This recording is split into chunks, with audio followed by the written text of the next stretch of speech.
السلام عليكم ورحمة الله تعالى وبركاته. إن شاء الله نلقاكم هذا الفيديو بأحسن الأحوال وبصحة جيدة. كي دايرين؟ أحوالكم طيبة؟ إن شاء الله تكونوا بخير وعلى خير. اليوم غنقترح عليكم طنجية ديال الدجاج. من بعد ما شاركت معكم الطنجية ديال اللحم اللي لقات استحسان ديال بزاف ديال الأخوات، طلبوا مني أني نشارك معهم طنجية بالدجاج اللي كتجي اقتصادية وكتجيني في المتناول ديال الجميع. يعني واخا ما يكونش عندك اللحم، راه ممكن انك توجد طنجيه غير بالدجاج، راه كتجي فعلا رائعه جدا. يعني فيها نفس المقادير ديال الطنجيه ديال اللحم، كتجي بنفس النكهه. يعني النكهه ديال الطنجيه ديال اللحم كتجي تقريبا بنفس النكهه، غير هي اقتصاديه. يعني في عوض ما نديرو اللحم كنوجدوها بالدجاج اللي كيكون متوفر في كل منزل مغربي، والثمن ديالو حاليا راه في المتناول، يعني ما بقاش ديك الثمن الطالع ديالو. فممكن نحضروها بالدجاج، راه كتجي زوينه. فبسم الله على بركه الله. قبل ما نبداو ما تنساونيش الله يجزيكم بخير بالدعاء لامي وابي بالرحمه. هنا بالنسبه للقياس ديال الدجاج كديروا الكميه اللي بغيتو. انا هنا بالنسبه لهاد المقادير اللي غنشارك معكم درت دجاجه. يعني هنا تقريبا عندي دجاجه، من بعد ما كيتغسل مزيان بالحامض والملحه وشويه ديال السكينجبير.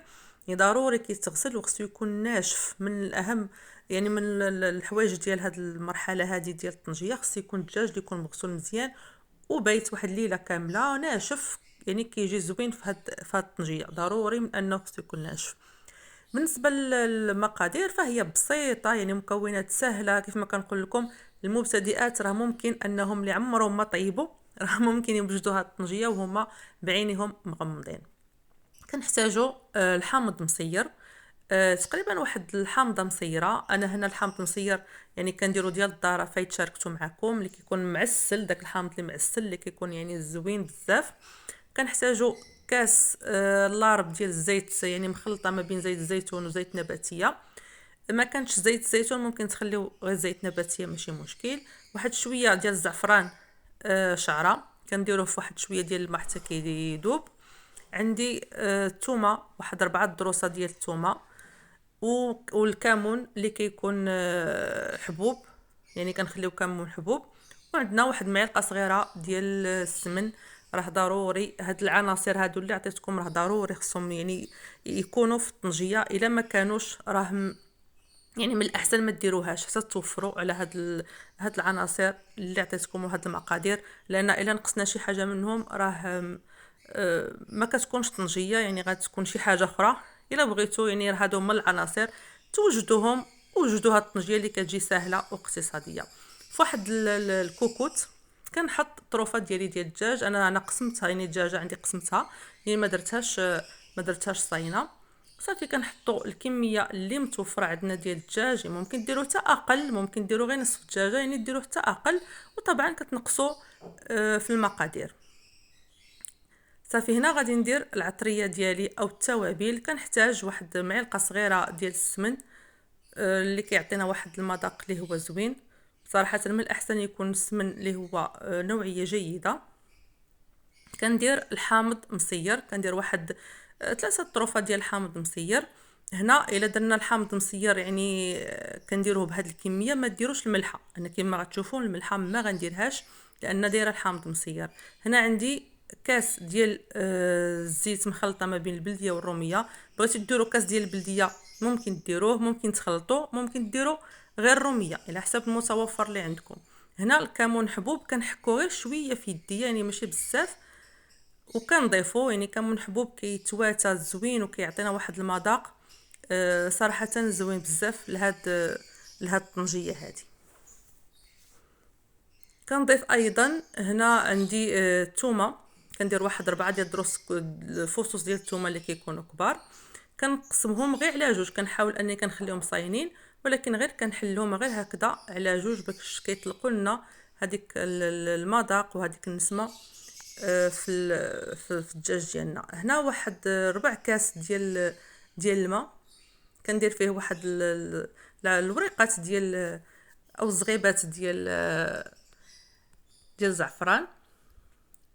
هنا غنضيف قزبور حبوب، كيبقى اختياري، ولكن انا في الطنجيه صراحه كيعجبني كنخليه هكذاك صاين، ما كنقطعوش، كيجي صراحه زوين. هنا درت العناصر كلها ديالي، كنحاول انني كنحركهم غير بهذا الشكل هذا باش كيمتزجوا. داك الدجاج كيدخل فيه هذوك التوابل. وعلى واحد العافيه اللي كتكون متوسطه، كنوضع الكوكوط ديالي على نار اللي هي متوسطه. بالنسبه لهاد الدجاج يعني ما كياخذش تقريبا 15 دقيقه. انا الكوكوط ديالي هذه راها مجهده، يعني 15 دقيقه راه كتكون واجده. يعني ما تخليوش يطيب كتر بزاف باش ما يجيكمش داك الدجاج اللي كيجي مفرتت بزاف. انا هنا راه صراحه في هذا الفيديو خليته طاب كتر، يعني نسيته طاب كتر، والكوكوط عندي راه دغيا كطيب ليا.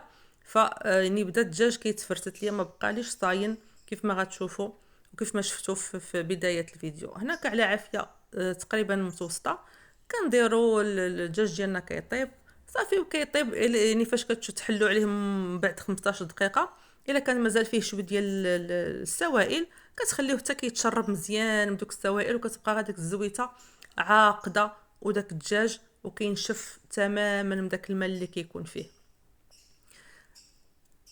صافي هنا الطبق ديالنا ها هو واجد.